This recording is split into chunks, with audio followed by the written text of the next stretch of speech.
golden armor!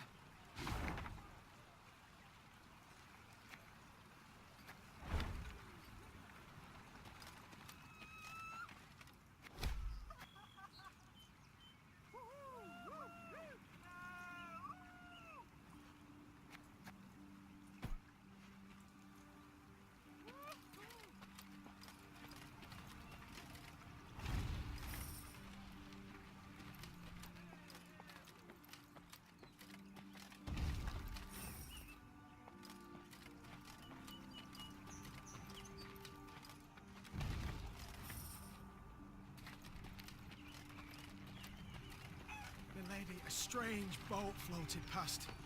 Thought it Imperial, but it flew not black sails, but red uns. Deep red, like blood. Where's Yanko? 'Twere dawn I sent him into the fields, but he's not Where's Yanko?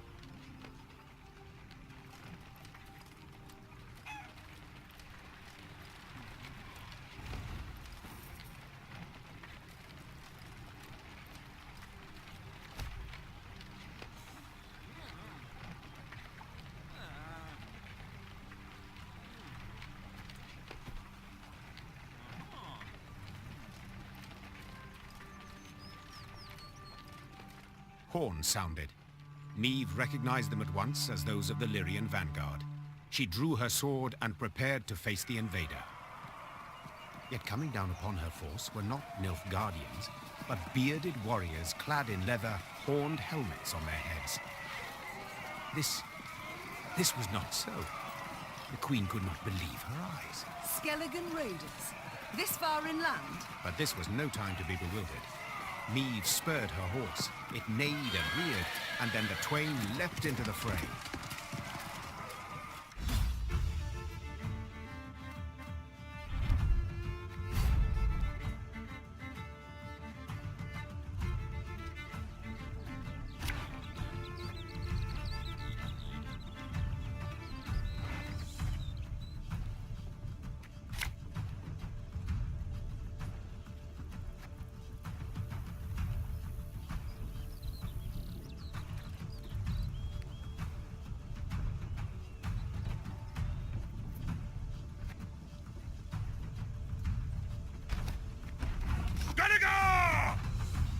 Reynard, what the devil?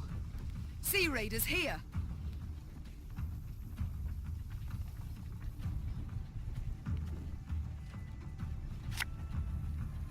I'm coming.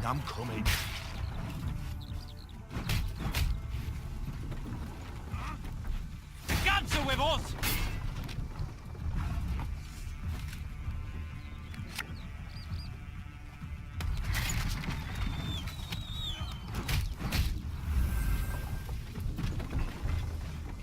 Put our steel to the test!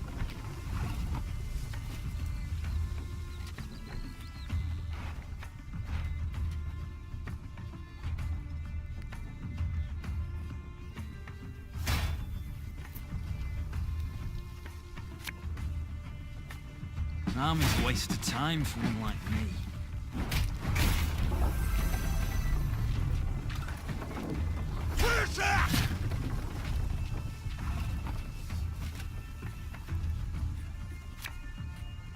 Left, right, left, right.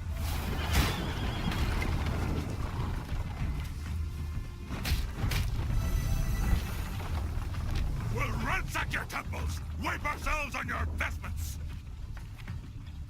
For blood!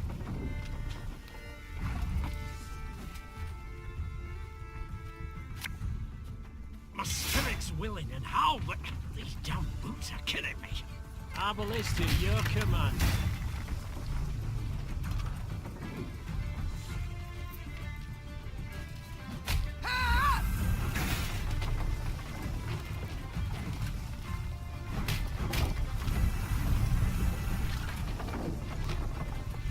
Give us all you got!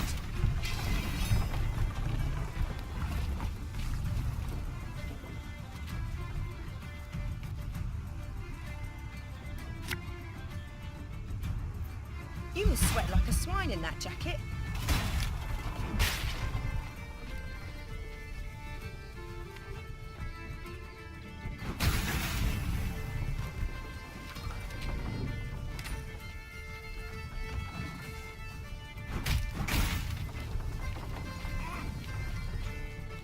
wish you a quick death.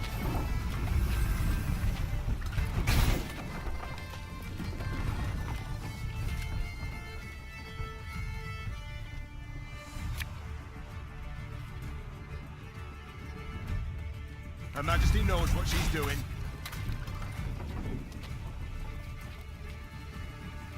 There's a time to reap, a time to sow, and a time to die.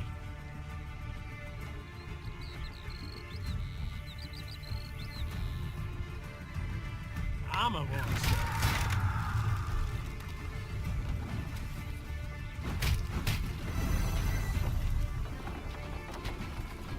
Sailed into troubled waters, mate.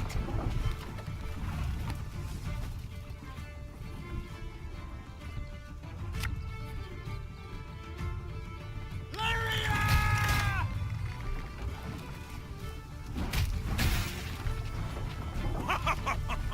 You've got stones, wench. Holger Blackhand's taking on new swabbies. What do you say?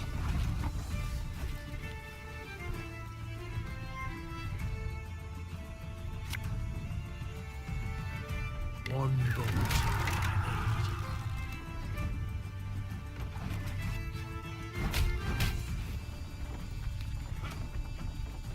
Gods are blowing fair winds today.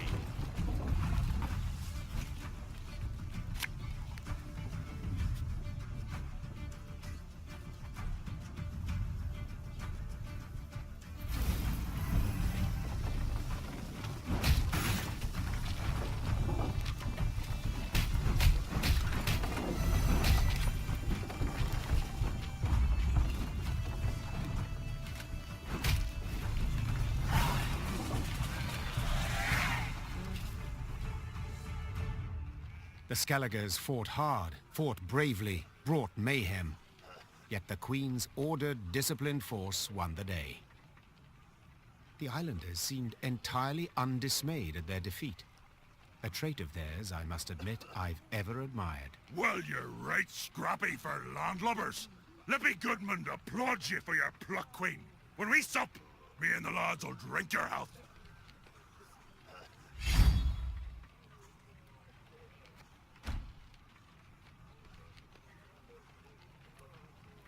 That we shall yet see, sir. We must know something first.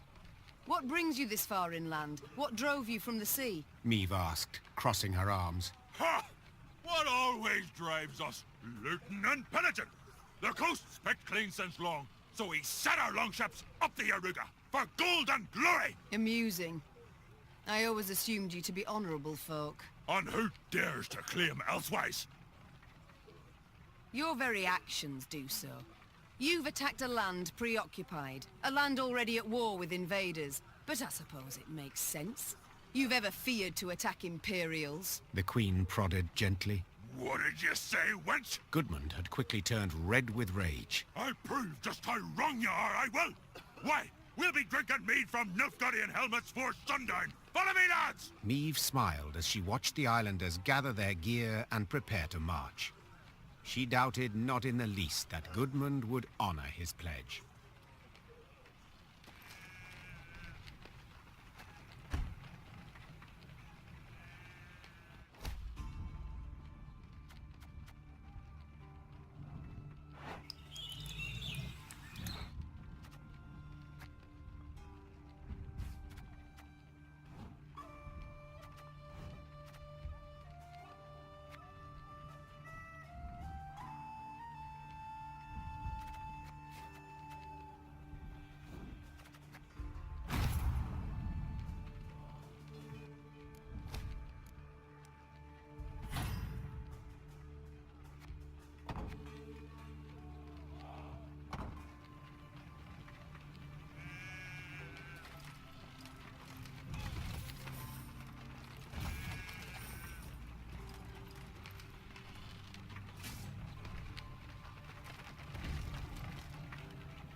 Here the damage seems not so great.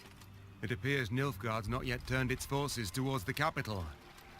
We're likely to encounter no more than pathfinders and foragers. So I hope.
We must trust each other.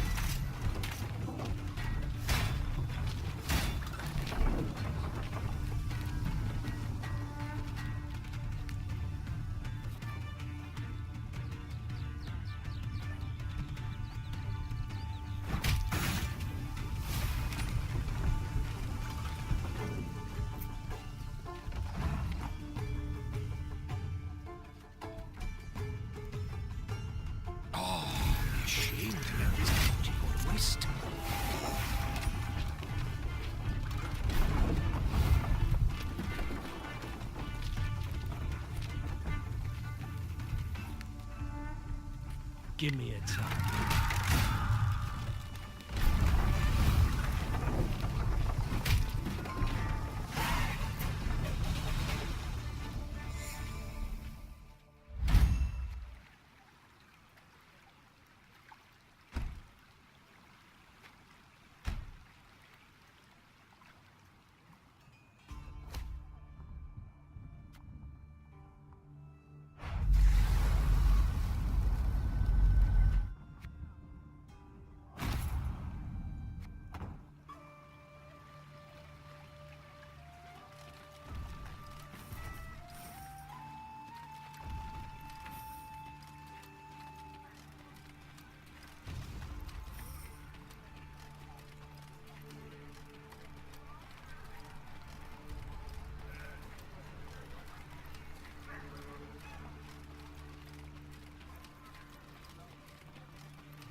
The Nilfgaardian invasion necessitated certain steps. Meve had dispatched scrolls to her garrison commanders, based upon which they were to announce general musters. She'd hoped that by the time she reached Crydam, fresh recruits would be waiting to join her growing force. Alas, the commander of this fort, one Sergeant Griggs, had only bad news. Your Majesty, I've not the numbers to man the walls even. The call to arms brings few new recruits and more men desert each day. Folk are terrified something awful. They don't believe in victory.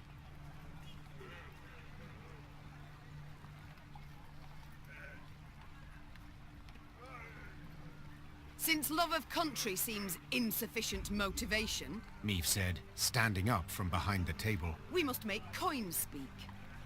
Sergeant, announce that all new recruits will receive twice the usual soldier's pay. Though costly, Meve's decision brought immediate results. Lured by the promise of gold, townsfolk in droves enlisted with the garrison. The Queen left Crydam poorer, but encouraged, as she had a stronger force in tow. Nothing stirs a soldier's soul quite like...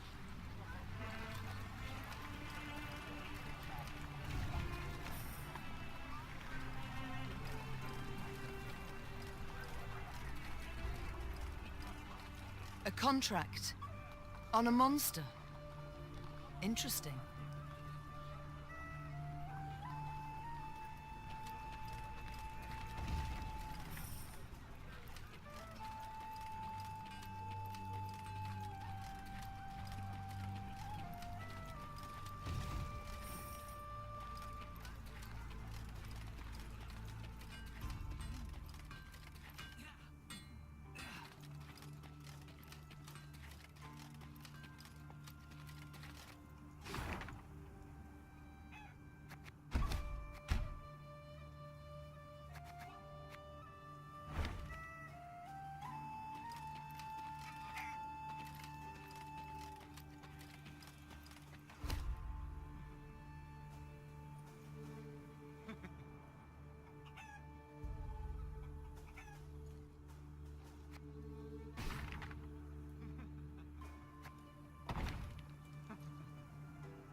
As Meve and company traversed the ruddy meadows, strident voices reached their ears. I beg your pardon. I've heard enough. A duel. I challenge you to a duel.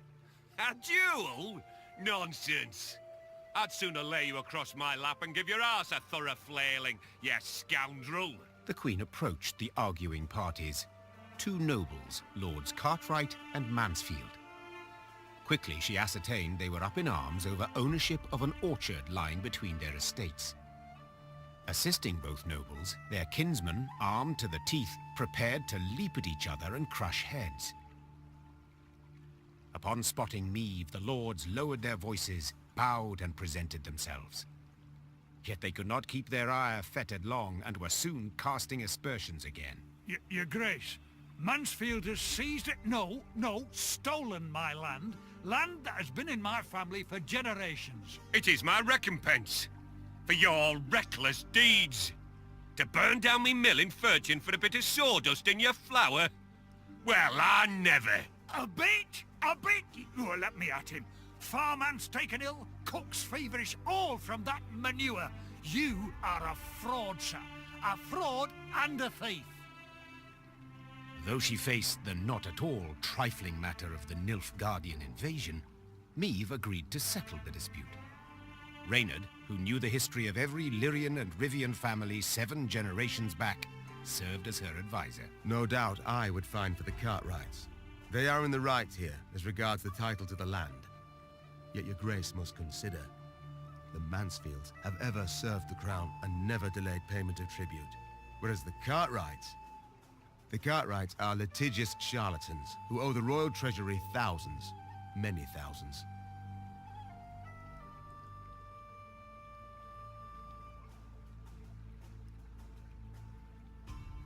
From what I've gathered, you've both burdens on your conscience. Said the Queen. And I've neither the time nor the inclination to ascertain who started this feud. You will split the orchard in 2. Make do with half a piece. But my queen... Should my judgment displease you, Mansfield, I can always incorporate the land into the crown. The Queen's threat silenced the feuding lords, yet it failed to bring their conflict to a close. In a few years' time, they were at one another's throats yet again.